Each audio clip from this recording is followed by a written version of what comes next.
Go ahead. Okay, so welcome everyone to HO Colloquium. Today's speaker is Momchil Molnar. It is my great pleasure to introduce Momo.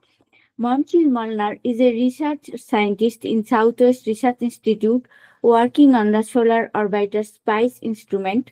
Before that, he was an advanced study program postdoctoral fellow at the NSF NCAR HO.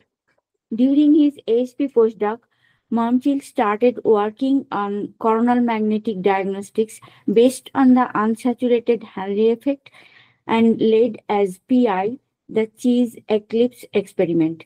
Momchil is interested in using spectropolarimetry throughout the solar atmosphere for establishing a better understanding of the sun and heliosphere as a coupled system. Today, Momchil will discuss the work he did during his ASP postdoc on Hanle effect-based coronal magnetometry, the results from the cheese eclipse experiment, and future avenues for coronal magnetometry. Thank you. Thank you, Masumi. Can everybody hear me well? I just want to make sure. Yes. Awesome. Well, thank you so much for giving me the opportunity to present some of the results that came out from my tenure here at the HAO as an ASP postdoc.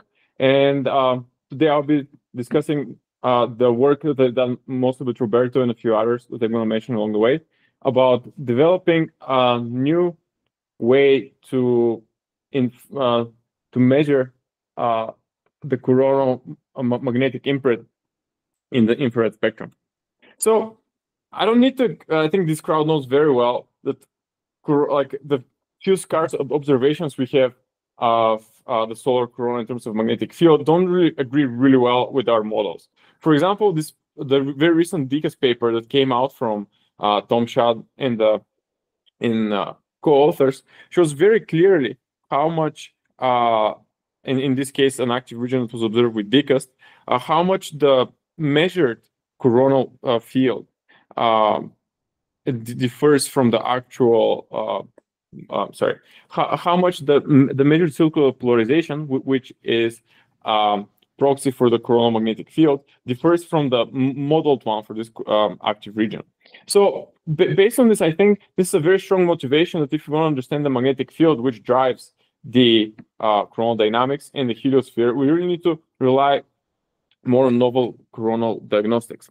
And besides using DCAST and the Stokes V, as I showed before, there's many different ways to measure the coronal magnetic field.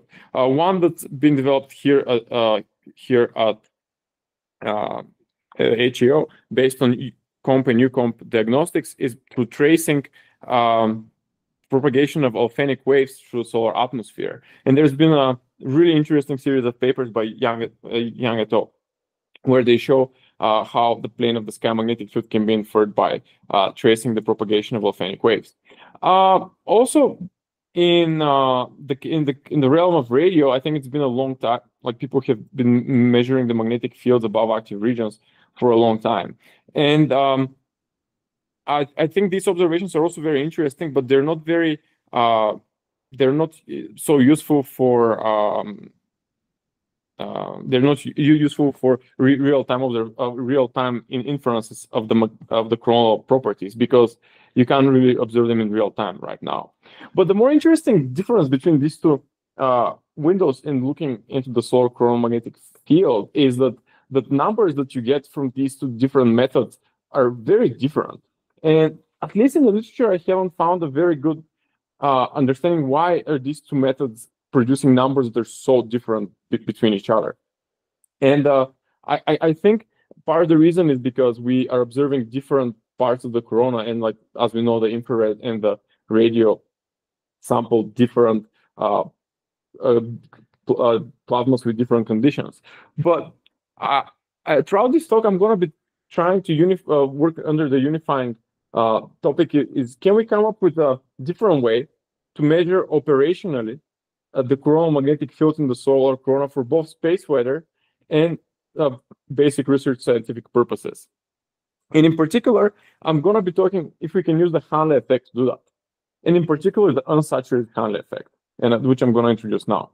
So the Hanle effect is an atomic phenomenon in which the magnetic field changes the atomic properties in such a way that the linear polarization of a scattering event is being changed in a measurable way.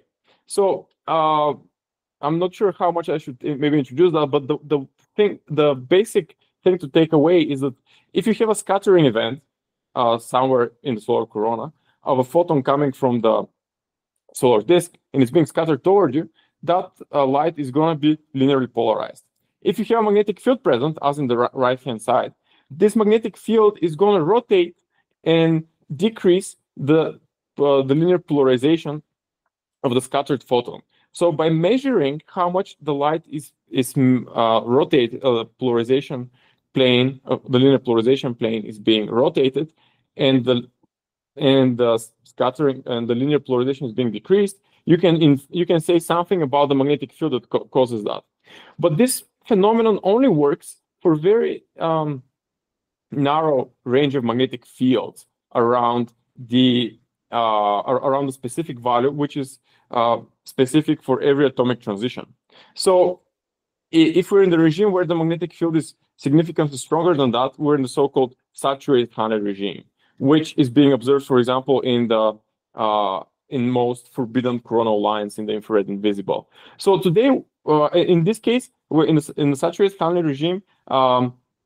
The information in the linear polarization does not carry enough power to distinguish the full magnetic field property. So I'm not going to discuss that. Today, I'm only going to be discussing about the unsaturated Hanle regime, which is illustrated in the right figure here. If you want to read more about how the Hanle effect works as an introduction, I highly recommend this paper by Trujillo Bueno 2000. It's a review paper and it gets into a lot more detail.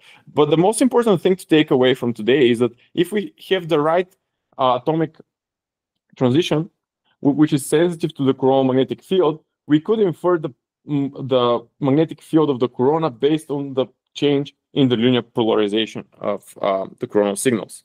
And by the way, this is exactly 100 years from Wilhelm Hanle's PhD thesis that explains how the Hanle effect works. So I think it's a pretty cool thing that it's exactly 100 years from now. But for the anniversary of then, I think we are going to. I think it's a very timely topic to talk about it. So I'm not the first person to talk about coronal magnetometry based on the Hanle effect, on the unsaturated Hanle effect.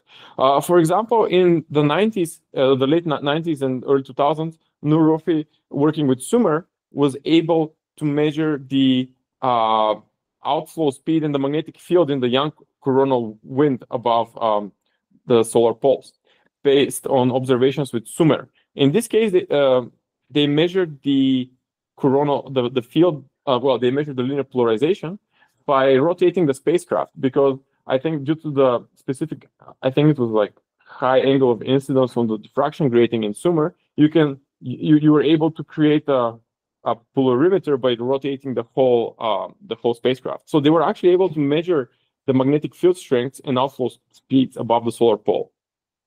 And this was in the oxygen 61032 angstrom lines.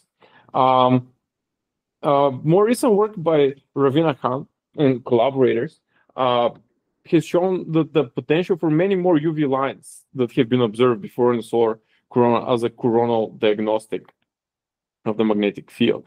And Ravina also published recently, sorry, there's a typo, 2024. She recently published a really interesting paper about the neon 877 770 angstrom line, again as a coronal diagnostic. And this, by the way, this neon 8 line is very bright. It's very well observed, for example, with SPICE. So all of this is great, but it's in the UV, and doing UV spectropolarimetry is pretty challenging. So today I'm actually going to be talking about a line that is way easier to observe, and that is the helium 10830 line. And of course, you're going to ask me, oh, but how do you have neutral helium in the corona?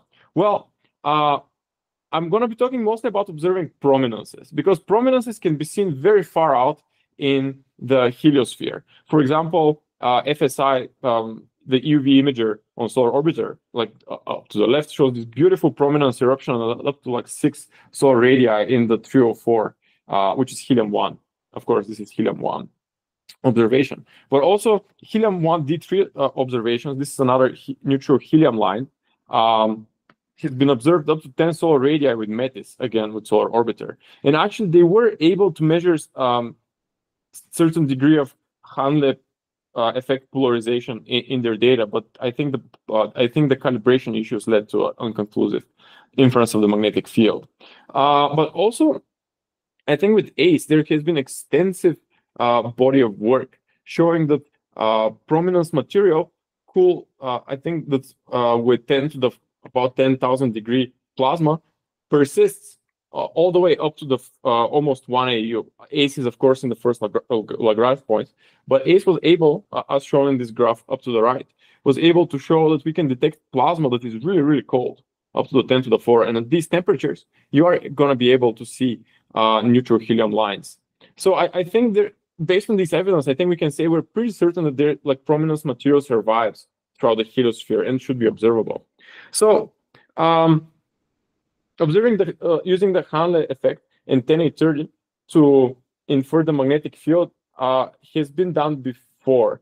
Gabe Gima had this paper from 2015 where they combined 10A30 with a few forbidden lines, the iron 13 1075 and the silicon 10 1430, and they were able to constrain the magnetic field in their field of view.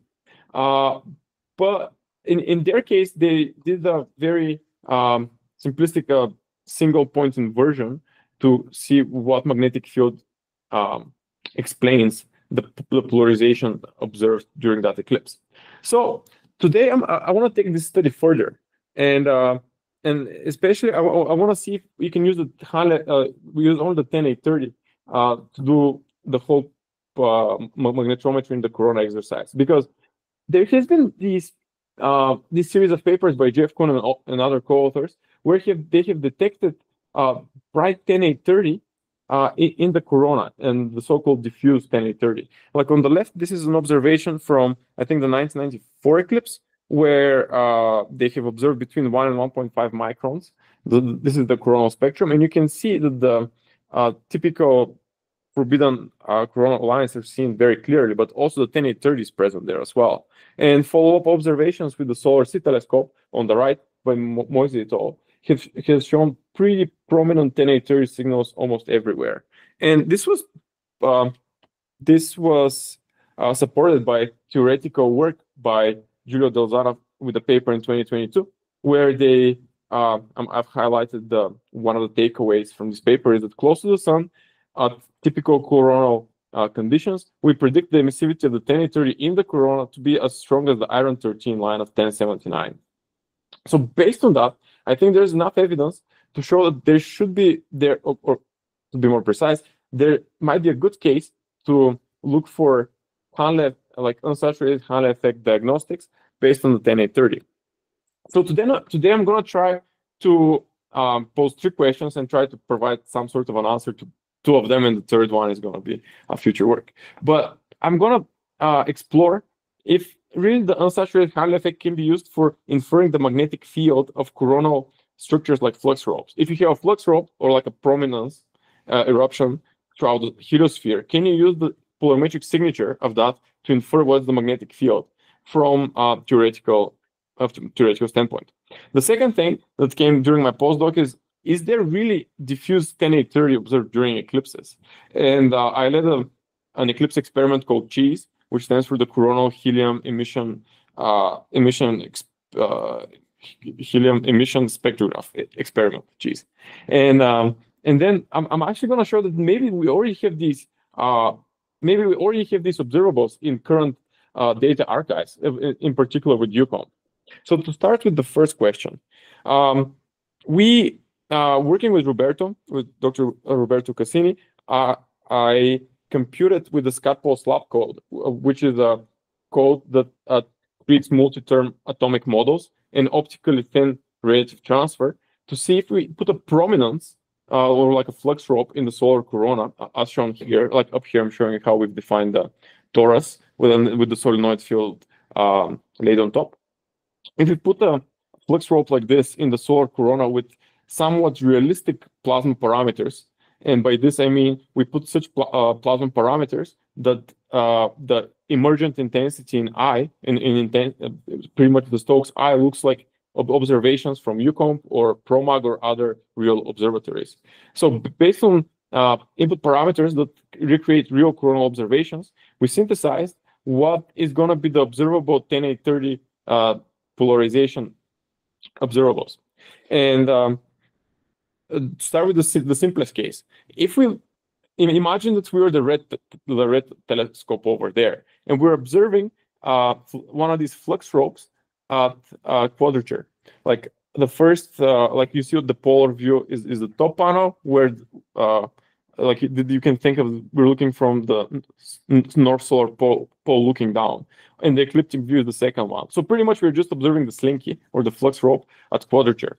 Over here on the left, I'm showing the Stokes Q, U, and V line integrated. So pretty much what I've done is I've taken the Stokes profile over wavelength, and I've just summed them up.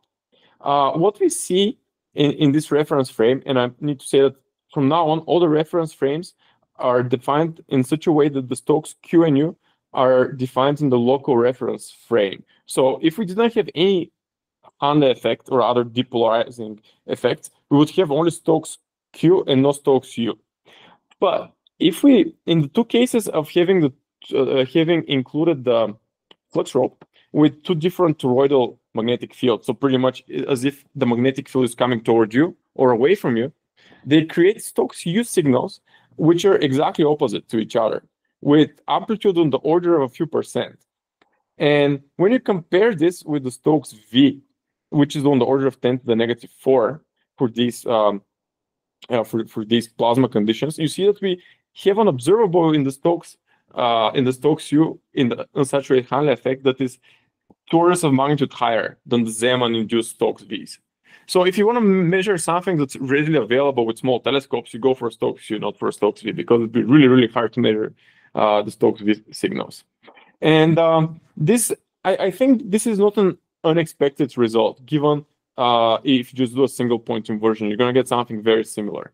And I think this was kind of expected. The more interesting thing is if we start looking at flux ropes at more arbitrary orientations. So for example, if you look at the flux rope that's perpendicular to the ecliptic at 60-degree heliographic longitude. So you can think of this as if you had a telescope that is observing at L4 and L5 and is observing a flux rope that's being ejected towards Earth. So in this case, I'm showing you, you're going to see that the little labels on the different panels have RH and LH. This means that you have a left-handed and a right-handed flux rope. And the plus and minus B means that the toroidal field or the axial field that goes through the center of the flux rope is either pointing down or is pointing up. So what we see, and again, I've synthesized the 10-830 signals, and here I'm showing only the Stokes U because this is the diagnostic for the magnetic field. This is the most clean diagnostic we have of the magnetic field in this case. So what we're seeing here is that there's a degeneracy. You see that the right-handed positive field, which is going to be like this, like it's a right-handed pointing up, and a left-handed pointing down, they produce very similar signals. But and the same thing happens for a left-handed pointing up and a right-handed pointing down. They produce very, very similar signals. So if your telescope can measure, it has polarimetric sensitivity on the order of 1%, you cannot really tell the two cases apart. But the nice thing is that I think what has been shown previously in the literature is that most prominence, in most cases, when the prominence erupts, it doesn't really change its chirality. And we can measure the chirality from H-alpha or other diagnostics. So if you observe the prominence before it erupts on the disk and say like, oh, it's a right-handed one, you can right away say, oh, I'm in the right-handed regime. And then by measuring this quantity from the 10-830, you can say right away what is the orientation of the magnetic, you can think of the full magnetic field vector in this case. However, if we look very carefully at the models, if you can measure the polarization signals down to the 10 to the negative 3 levels, you can actually distinguish between the 4 panels very clearly, as shown on the last row by the difference plots, plots I and J. You can see that actually the different cases have very different polarimetric signatures, very close to the flux rope core. So this is pretty encouraging because when we run also a bunch of different arbitrary orientations to see if these conclusions hold. And again, we have this large scale degeneracy between the 4 different cases, but we can distinguish between them by looking very close to the flux rope core, polarization signal. So if we can build a telescope that can distinguish, that can measure 10-30 line integrated polarization signals down to the 10 to the negative 3 level, we will be able, I think, to distinguish what the magnetic field creating these polarization patterns is.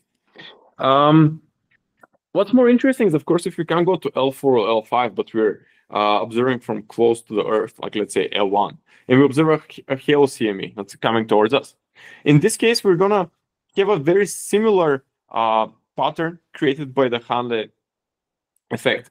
Again, in this case, the observed geometry is shown by the very radiant slinky, and we're the observer of the small telescope.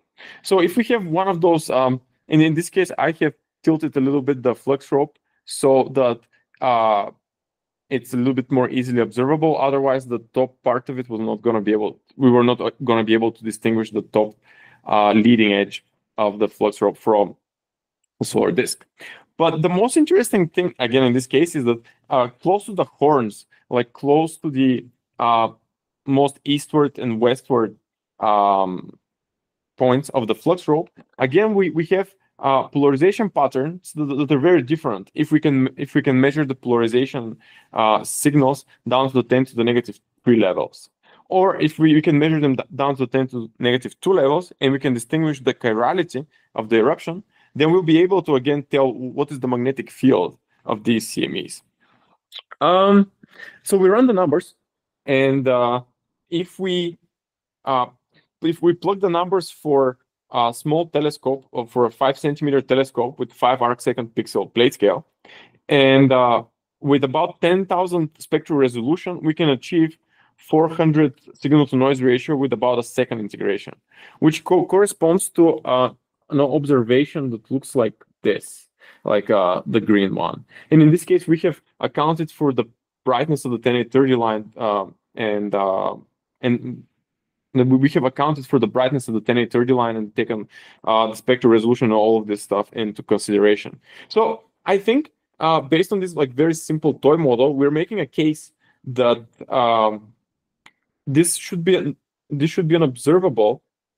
It's achievable with very modest telescopes. Like we don't need to build a huge telescope to measure this. And I think observations from UCOMB have shown the same thing: is that prominences are really, really bright. And if you just wait for them that they go far away enough from the solar disk until the ambient magnetic field goes down to the close to the magnetic fields that the 10-30 is sensitive to, then we should be able to really measure the magnetic fields in these eruptions. Of course, there's many caveats in this study because we used a very simplistic model of the CME. However, we did do a little bit of a parameter study, how much different parameters of the model affect the conclusions of this work, and we found that we tried for different densities of the prominence condensation if it really changes the conclusion, and the answer is no. And something to take away from this is that actually by changing the density, you're gonna get very, very different intensities of the prominence, because this is an optically thin line, and when you add more and more density, you're gonna get non-solar looking prominences. But based on that, I think that I think what we've shown that this diagnostic is pretty robust to that. Also, looking at different magnetic field strengths, as long as we're working around the critical field strength for the Hanle effect of the 1030 land, which is about 0.7 Gauss, we get unique signatures, which is great because this means that by changing the magnetic field a little bit in either direction, we're not going to get something that's very degenerate. However, of course, once we go way too high above the critical field strength, we enter the saturated Hanle regime where this diagnostic doesn't work anymore. But we believe, based on prominence eruption models provided by Yu-Hong and looking in previous measurements as well, we believe that the 10830 is the 10830 sensitivity range is very similar to the magnetic fields observed at these heights in the solar corona, which makes it applicable. So the conclusion, I think, the conclusion has been that for these very simplistic models, the math works, which is great. But in order to really prove if what we're proposing works, we really need to look into more realistic models of the solar corona and prominence eruptions. So this is courtesy of Dr. Yu-Hong Fan, who provided us with some models of an actual 3D MHD prominence eruption model. And our next step would be to combine the Scott Walsh Lab radiative transfer code and see what are going to be the observed 10830 polarization signatures coming from a realistic thermodynamic setting like this. Because I think before we make big claims that we can measure that right away, I think we need to really apply the same procedures to realistic. Oh, and then the eruption is going to happen right now. Yeah, like we really need to synthesize the observables from a realistic model like this. So to conclude, if the Hanle effect can be used for magnetometry of coronal structures like flux ropes, I think the answer is yes. At least from our basic, coronal flux rope model. The next thing that we're interested in is like, okay, if we can use the Hanle effect to measure the coronal magnetic field, and there's been so many claims before that the 10830 is observed in the corona as a diffuse component everywhere. We wanted to make sure we can actually measure this phenomenon. So thanks to Roberto, who inspired this work, we wrote a proposal and got support to build CHEESE, which stands for the Coronal Helium Emission Spectrograph Experiment. It's a near-infrared spectrograph that is pretty simple. Like, its optical layout is here on the left. It consists of a primary and secondary, which then the primary was 15 centimeters, and then it collects the light, and at the first focus we put a slit, and then a diffraction grating, and then a camera. Pretty simple spectrograph. In practice, it looks like this on the right. We bought a commercial telescope that was a f/4 15 centimeter telescope, and then most of these parts that you see are thanks to the HAO lab. We repurposed a lot of things that were already there in the lab, which made this whole experiment cost less than $2,000, which was pretty nice. You also see that we used a piece of plywood. This was an engineering decision to reduce the weight because the mount for this experiment can only carry, I think, 30-something pounds, and with the proper breadboard, it was going to be way too heavy. So we did some weight and cost-saving decisions that at the end, I think, worked out pretty well. We also 3D printed a few of the parts along the way, like the diffraction grating holder and the slit holder, and a few of the other adapters were 3D printed. And all of the prototypes are going to be uploaded on the GitHub of the upcoming publication. So, of course, this was without the great help of Dr. Roberto Cassini, this was not going to happen. He taught me a lot about optics and making an experiment work, and I really appreciate it. This is me on the right for scale next to the telescope and the spectrograph in the field. Like, this is in the backyard for testing purposes, and I think this is the first day when the spectrograph worked. Like, it was pretty amazing when we pointed to the sun and actually we saw spectral lines. It was a pretty magical moment. So I don't want to say as every eclipse expedition goes that way, but we did have quite an eventful eclipse expedition. We were actually going down to San Antonio to observe, but the weather deteriorated rather quickly. So we had to change our plans in the last minute, and we got to Sweetwater, Texas, and we turned around and drove to Dardanelle in Arkansas, where the weather forecast was significantly more favorable for positive outcome. So after, over the 5 days of the expedition, I think we drove close to 46 hours, which was a lot of driving, to put it mildly. But this is the morning of the eclipse. This is in my good friend Skylar Shaver. She very generously accommodates her in her property. Actually, her property was exactly on the line of totality. The length of totality and this is in her backyard. In her backyard, the eclipse was 4 minutes and 11 seconds, which was a very serendipitous occurrence, because I literally called her 36 hours before. And I was like, we need a place in Arkansas. And she was like, just come to my place, because in San Antonio, the conditions were going to be too unstable for performing the experiment. So everything worked out at the end after some hiccups, and we were able to get some data. So this is how I calibrated cheese on the morning of the eclipse. This is there was actually an active region that morning, pretty close to disk center, and we pointed straight through it.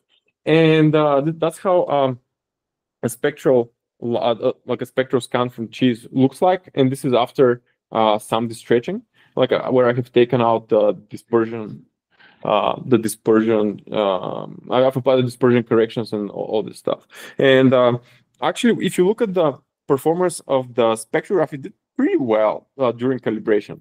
How I calibrated the data is I used a solar spectrum atlas in the infrared, and I just fitted I think 19 lines that were somewhat separated from other spectral features.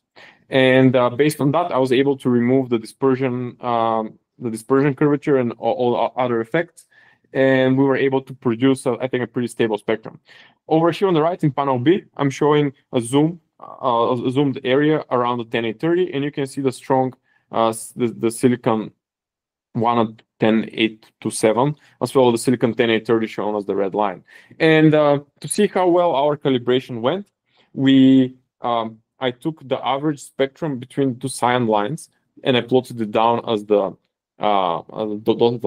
small dotted lines, and I have fitted an atlas to our data, where I've taken an atlas that's, I think, an FTS, like an atlas with a very high spectral resolution, and I convolved it with an unknown spectral resolution so that I can fit my data. And since I changed the slit in the last moment, I changed from a 20 to a 40 micron slit. This reduced the expected spectral resolution to about 9,000, which should have been sufficient to resolve the 10830 line as shown up in panel B. And actually, but by the fit of the data with the atlas, I get a spectral resolution of about 8.6 thousand. 8.6 thousand. So very, very close to what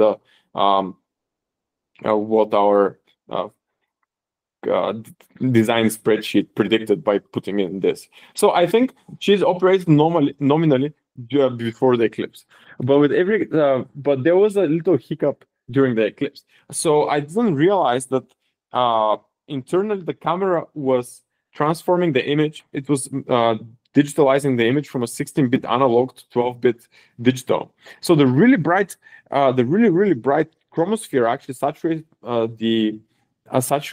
the detector for most of the observations, but very close to third contact, where most of the chromosphere on the east limb where we were observing got covered by the moon. I was able to produce this data over here on the left. This is from 5 seconds of integration. The telescope was designed to observe for 2 minutes to get good data. So this is very serendipitous that the corona is somewhat very bright. So based on these data, I'll try to walk you through what we see here. So this is, again, I have applied the same dispersion correction from the previous calibration, and we have detected, I think very certainly, the iron 13 line, the 1074. You can see up there on the zoom line, like the nominal wavelength is the red line, and our signal is right on top of it, which makes me think that this is the 1074 line. And we see it only in the corona. But then if you look at the, and in this case, I forgot to mention, the slit in this case is put half in the corona, half on the lunar limb. So the next thing that we see here is the 10830. The 10830 is super bright. and it's super bright both in the corona and on the lunar limb. And this is kind of bizarre, right? Because if it was really a coronal signal, as previous papers have claimed, you would see it only in the corona, but you see it both in the corona and on the lunar limb. And then the more interesting thing is that actually we are seeing very faint line exactly where the Paschen gamma is, which is another chromospheric line. And again, we see, yeah, like the Paschen gamma. Again, you see it in the corona and on the lunar limb. And if you follow the eclipse literature from the 70s, you're gonna see I missed the reference. This is Stellmacher and Kuchmid 1974, where they observed the exact same thing, but in the blue. In this case, what they have looked is, this is the calcium KNH and the Balmer series hydrogen lines observed on the moon and slightly in the corona. But in the corona, they see the very strong, I think that's the green line, the iron 14. They don't see the iron 14 line down on the moon. And I think we have a very similar observation here as theirs. And they explain that as atmospheric scattering. It's like a two scattering process from the penumbra of the shadow, like the penumbra of the shadow in the Earth's atmosphere, that's scattering light back into the telescope. So this observation is very reminiscent to what we detect. And what's very interesting in their paper is they can explain the width of all of the observed chromospheric lines by really scattering in the Earth's atmosphere. And there's a specific distribution of the widths of the scattered light. So pretty much they can explain all of these strong chromospheric lines that are observed in the corona just by scattering. And I think this is the answer to the, at least I believe our measurements point toward the idea that this diffuse coronal emission in the 1080 during eclipses is most probably some sort of mist-scattering or cloud scattering, and not a real coronal signal. And as far as I know, this is the first result that I've seen that somebody has measured 1080 on top of the lunar disk. And I think it's pretty conclusive in that way, but I'm very open for discussion in other origins. Since we left, something I did not discuss, but something like you're gonna see it at the bottom of the data on panel A, below 20. Actually, this is the limit to where the slit is being projected. So you can see that the 1080 kind of stops exactly at -20, and that's where the slit was. That's the end of the slit projected on the detector. So pretty much, it's not scattered light inside of the instrument, because if it was that, then you were going to see the line going all the way down. But pretty much, I think the 1080 is coming from a source that is before our slit, and I think that agrees really well with the narrative of scattering in Earth's atmosphere. Okay, to go forward. Now that we kind of anticipate that there might not be diffuse helium in the corona, I think I'm gonna continue just discussing observing prominences in the middle throughout the corona, because I think the 1080. The diffuse 1080 would be pretty hard to measure from the ground right now. So actually, UCOMP has been observing 1080 for a while, and COMP and UCOMP both. And since UCOMP is a pretty unique instrument, it's like a coronal polarimeter that observes all of the corona while it's observing. It actually provides a really, really rich data set with many, I think, prominence eruptions that have been observed. Serendipitously, I opened the data archive and I downloaded the data set from the 28th of August, 2001, and I found one such eruption. This is how the data looks like in IQUNU for 1080. And after some reduction, I was able to measure the orientation of the linear polarization in this day of observing. Over here on the left, I'm showing the azimuth and linear polarization, and on the right is the AIA 304 observation for the same day. And you can see that there's like these really tall prominences in 304 that actually erupt. And without going too much of the details, if you plot what is the reference angle of the linear polarization versus what's the measured one, so pretty much if the angle of polarization follows the one-to-one line, you would expect just pure scattering, like there's no change in the linear polarization. And this is the 10830. This is a helium 10830 linear polarization signal. If you did not expect any change to the linear polarization, all of the signals would kind of fit the one-to-one line. But actually, in the 10830, above that active region, you actually see somewhat of a deviation away from the expected pure scattering case. Which does it mean that like this thing is Hanle effect the change of the linear polarization plane? I'm not sure. We're working on. I think we're working a lot more on calibrating the data better and understanding how to subtract the background to say that. But I think the most interesting thing is like looking through the UComp data. There is like ample of cases of prominence eruptions where, like for example, over here. I've shown, I think I've shown the same day where you can see here the prominence eruption happening in the, this is the intensity in 10830. You can see how in different time steps the prominence material was detected. So the signals are there, but I think we still need to be very careful about the background subtraction because that really determines what is the orientation of polarization. So I think this is just a way forward, I think, with this project is to explore the data sets coming from COMP and UComp if we can really detect these signals. And I'm planning to involve some of our RU students this summer to help me catalog well the observed 10830 prominence eruptions in the UComp catalog, and we have support from a Shine Award to continue with this work. So to wrap up what I've been talking about today is, can we use the unsaturated Hanle effect in the 10830 for magnetometry of coherent structures in the middle corona? I think so, but we're still working on implementing more sophisticated models of these structures so that we can better evaluate the robustness of this method for magnetometry. What's the origin of the diffuse coronal emission measured during eclipses? I believe our observations point toward a scattering phenomenon somewhere between the moon and our primary mirror. So I think it's most probably the atmosphere, but I think we're going to try to do a little bit more modeling of the scattering properties of Earth's atmosphere before we make any further conclusions. And are there further, can we use current instrumentation to measure prominence magnetic fields during CME eruptions with UComp? I think so. And we have support to do that. So be on the lookout for more results from this work. And I'll leave you with my conclusions and take any questions. Thank you. Thank you.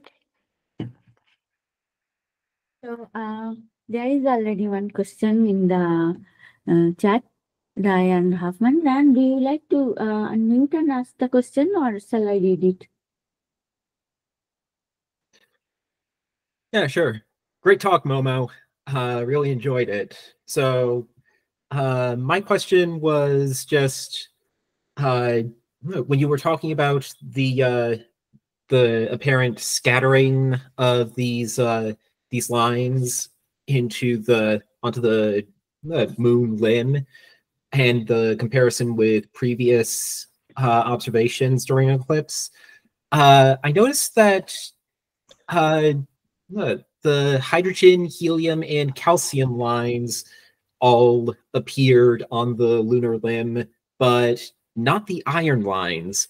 And based on my understanding of me scattering, which is admittedly very minimal, shouldn't that not care about what element is producing that light? So why are iron and nickel not getting in on the scattering fun? Yes, that's a very good point. So why we're seeing these strong, I should have elaborated that we see these strong chromospheric lines being scattered so well is because when you look at the chromosphere, it's like it's on the order of 10 to the 4 more bright. It's 10 to the 4, like 10,000 times brighter than the corona. So when you expose a little bit of the chromosphere, and the chromosphere mostly emits in these neutral lines, or like singly ionized lines like the H and K of calcium, or like the neutral hydrogen lines, or the singly or the neutral helium lines, they're really, really, really bright. So how they're formed is by having a little bit of in the penumbra, in the penumbra in Earth's atmosphere, where a little bit of the chromosphere is peeking out, you have a scattering of these lines. And after a second scattering in the Earth's atmosphere, they come into our telescope. And that's how we make those. In the case of these really highly ionized metals like iron, nickel, you pick it, they're very, very faint lines compared to the chromosphere. So scattering in them would be significantly less less prominent. Like you're not going to see them because they're significantly less bright. So that's why we need the totality. Like we need to be in the umbra, in the darkest part of the shadow, to be able to see these coronal lines. Right. Does that make sense? I mean, I think the chromospheric lines are probably scattering from at the edge of the eclipse where it's the flash spectrum and you have the bright chromosphere, Yep. right? And that's being double scattered. Yeah. The scattering within, and the coronal lines aren't visible there. So it's the bright flash spectrum that's being scattered, and that's dominated by the chromospheric line. If this is true, shouldn't you see a temporal variation of this scattering or whatever it is? Yeah. You Maybe should see it at the very beginning of the eclipse, kind of flash spectrum, but not say a minute afterward or something. That's a very good point. yeah. I wish we had the data to do that. The problem is that we really don't have good data during the eclipse. Like during the eclipse, we only did I lose my? This Yeah, it's like- No, we did not even have like during the eclipse, we were only detecting the chromosphere in 10830 and a little bit of Bash and gamma line, because the chromosphere was so bright. And since we were observing on the east limb, when the moon moved on top of the chromosphere very close to third contact, and it covered most of the chromosphere, that's when we actually started seeing the coronal signals. Yeah. Have you subtracted a background from this? Yeah. The spectrum has the background, so there's the solar. Well, the issue is that the camera turned out also to be not that linear. There was some linearity issues in the field that were not exhibited before, and the flat field did not correct for them. Right. So there's been a lot of post-processing to get to here. But there was a bit of a scattered Yes. Hubble spectrum in there. I have taken, I have computed for each, I have computed the flat field. Like first I've subtracted something like a dark frame, which for these cameras turns out is very time dependent, depending on the temperature. And then I have flat fielded in a very manual way, because the flat field I took did not look nothing like the data. Yeah, so it required a lot of mangling to get to here. Yeah. Like, for example, if you look right next to the 1074 line, actually the 1074 line turned out to be in this region of the camera that's extremely insensitive. Like just by measuring a flat field right before that, like that had like maybe 20% of the sensitivity of the rest of the detector. So there was a lot of mangling of the infrared camera to give us data, turns out, yeah. In high contrast settings.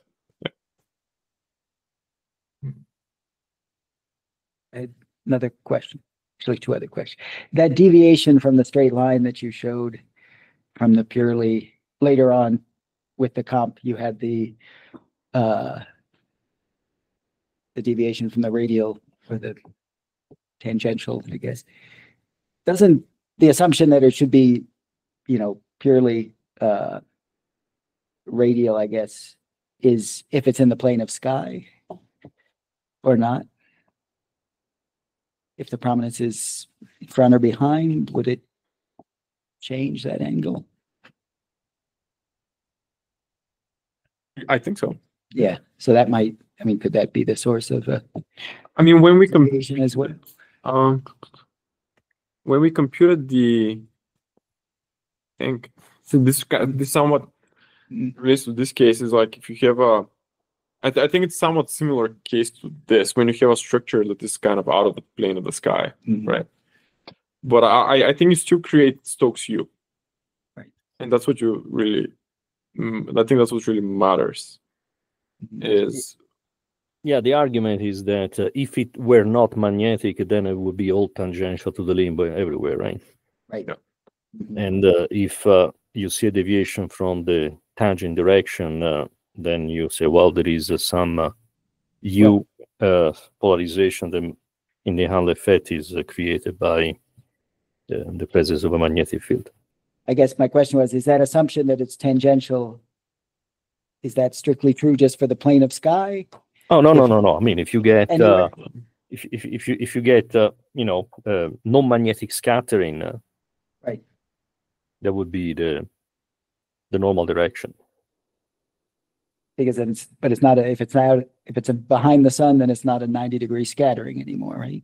Yeah, but maybe the it's still- symmetry still from tangential. if Yeah. you assume that the sun is a billiard ball without Mhm. too large Right. inhomogeneities, the way that Right. the illumination and the natural direction of the non-magnetic scattering of the radiation would still be tangent everywhere. It would be lower, but still tangential. Yeah. Yeah. My last question was, what about interstellar helium? well, it needs to I be mean, between the Earth and the primary mirror of the telescope. no, I mean, it doesn't, right? If you're integrating the line of sight, right? So you could, the Earth is moving through a cloud of interstellar helium, right? As long as it's between us and the lunar. No, not this scattering, but a signal above the limb of the sun, Mhm. the helium, there could be a interstellar helium component Oh, that you would see in the corona, but may not. But it's not going to be nearly as bright as the 10-830 coming from prominence, is the argument, right? I mean, I guess it depends. I mean, it's the argument, but then the signal coming out of it, I think, is going to be scaled by the total amount of helium there is. So as long as it's not emitting, I think it should be fine. Mhm. Like when we look on the sun, like when we look at prominences, we don't see an absorption. We see an emission from the prominence. Right. But I guess far away at 5 solar radii, the intensity of the helium might be lower and the Sure. ratio of Sure. that contribution might change, but. Mhm. That's a thing to consider down the line. detection of diffuse helium are there?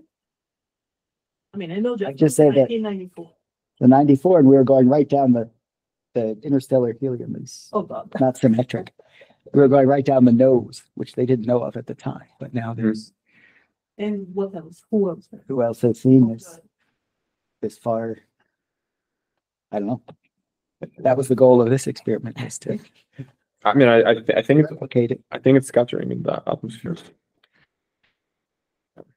I mean, because like especially when we can see also the Paschen gamma line, which makes me think that we are up to yeah. And there's also other things that I don't think are statistically significant. Like I still need to run a few numbers to see what you would count as statistically significant in this case because it's very noisy. Like this, yeah. But yeah, it's a very Yeah, I'm not even sure what would be the excitation mechanism in the interplanetary helium that makes it a bright feature. Mm. You think it's just a forward scattering from the sun? I mean, if Yeah. nothing else, it should act like the interstellar medium that absorbs right lines, Mhm. dense lines.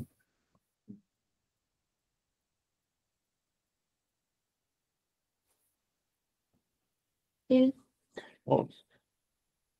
Hello, everyone. Yeah, I think these are really interesting questions. I think one of the missing pieces of information that you might want to get at as well as polarimetry during eclipse. I acknowledge that the polarimetry during the UComp observations, what have you, is interesting.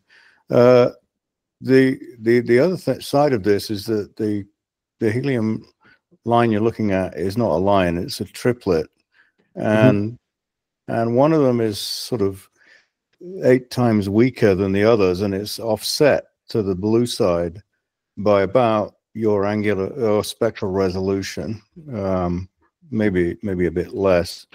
But I think if you fully resolve these things, or adequately resolve these components, the one on the blue side has an upper level with a J equals 0, so it's completely unpolarizable.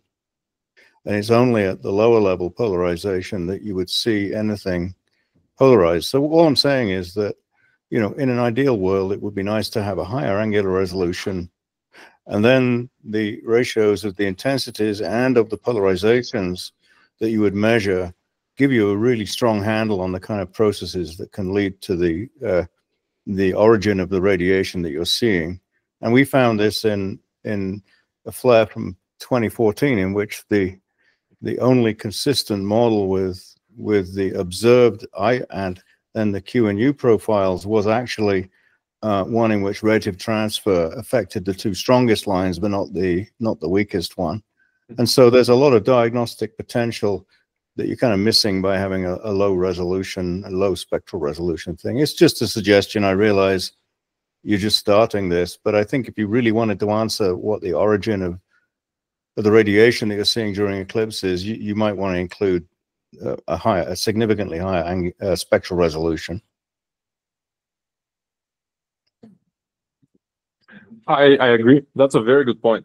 Maybe if we can procure a different diffraction grading, this would be possible. But the issue is that, yes, maybe moving forward, we can rebuild the instrument with higher, the diffraction grading that will result in higher resolving power. Then you need to debate forever. But I think that we were with the resolution at the verge of resolving the 2 components. If you go back to the on-disk spectrum, don't we see? No, maybe it's just no. Yeah, okay, kind of blurred. No. Yeah. I did put the like changing the slit. I did change the slit in the last minute because I was worried we're not gonna get enough light. Yeah. So that was my error. But I learned something out of going to an eclipse. So does the top of that slit, the very top of the slit on the top right figure, seems to show the line in emission? This is the scattered light. So that's a scattered from what? Well, actually, And the bottom, yeah. Okay, yeah, that's a very good point you're making. Actually, I have flat fielded. These images. So actually, I have increased the.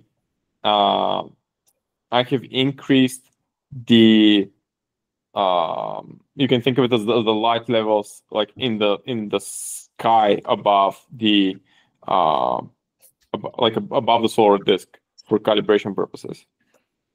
Like the actual signal is way smaller, but I have ramped it up a bit just for calibration.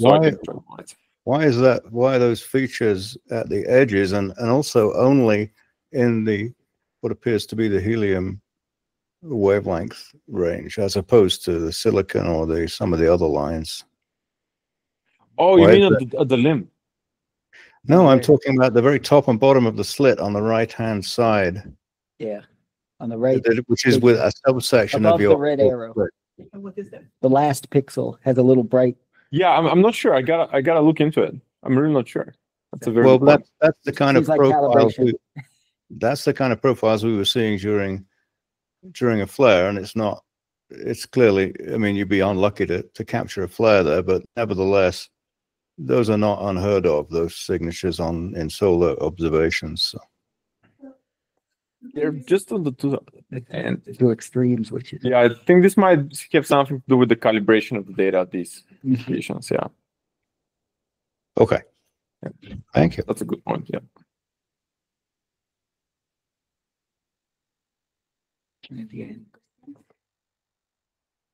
Come online. Any question? I had a question. Okay. At a point that get the structure of flux ropes. So do you get the structures like one rope or many fibrils like forming the twisted rope? The magnetic model we use is just it's like a toroidal solenoid, you can think of it. So it's we just integrate along the line of psi. So I guess it's I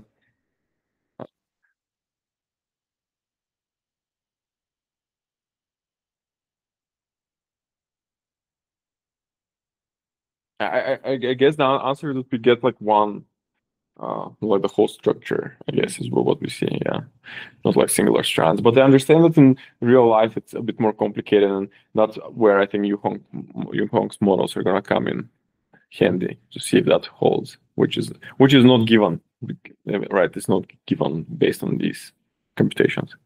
Yeah. Thank you. Okay, if there are no other questions, let's thank our speaker again today.